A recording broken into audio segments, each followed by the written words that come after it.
So I had the best cell phone Samsung ever made, the Note 4, that was dead, and it just died and would not turn on.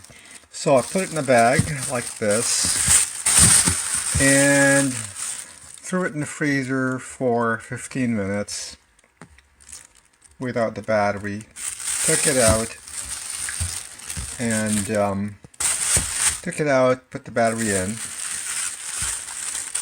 and to reboot it, I pressed the volume down and the power button at the same time.